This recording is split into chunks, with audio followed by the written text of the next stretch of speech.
Australian cricketer Stuart ब्रान्डला Nepali cricket टिमका मुख्य प्रशिक्षकमा नियुक्त भएका छन्। स्टुअर्ट ब्रान्डलाको जन्म 1968 अक्टोबर 18 मा अस्ट्रेलियामा भएको हो। अस्ट्रेलियाका एक प्रसिद्ध क्रिकेट खेलाडी र प्रशिक्षक समेत हुन्।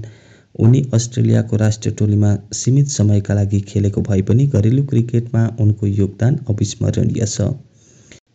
लाको जन्म अस्ट्रेलियामा भएको हो। उनी ब्रिस्बन वेस्ट हाई स्कुलमा अध्ययन गरेका हुन्। उनको बाल्यकालदेखि नै क्रिकेटमा रुचि राख्दै र अस्ट्रेलियाको युवा टोलीमा पनि सहभागी भएका थिए।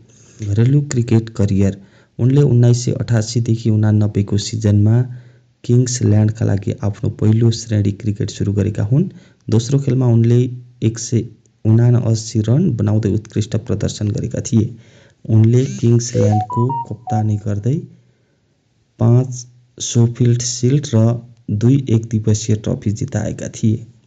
उनले 1996 देखि 2001 सम्म एक्सपेक्सका लागि खेलेका थिए। 2002 देखि 2008 सम्म लाङ्कासायरका लागि क्रिकेट खेले।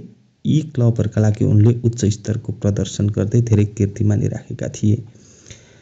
स्टुअर्टले अस्ट्रेलियाका लागि 1994 मा पहिलो एकदिवसीय अन्तर्राष्ट्रिय ओडिआई खेले।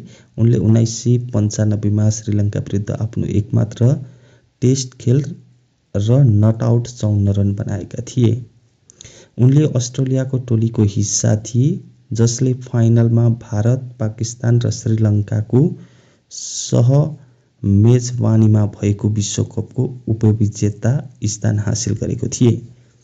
क्रिकेट खेल्न छाडेपछि स्टुअर्टले प्रशिक्षकको रूपमा आफ्नो करियर सुरु गरेका थिए। उनले 2011 मा श्रीलङ्का, 2011 देखि 2012 सम्म बङ्गलादेश, 2018 देखि 2019 सम्म वेस्ट इन्डिज, 2022 मा उनी अफगानिस्तानको मुख्य प्रशिक्षक भएर काम गरेका छन्।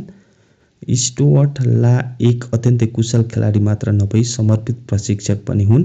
त्यसैले विभिन्न राष्ट्रिय टोलीहरूको नेतृत्व प्रदान गर्दै क्रिकेटको क्षेत्रमा महत्त्वपूर्ण योगदान दिएका थिए।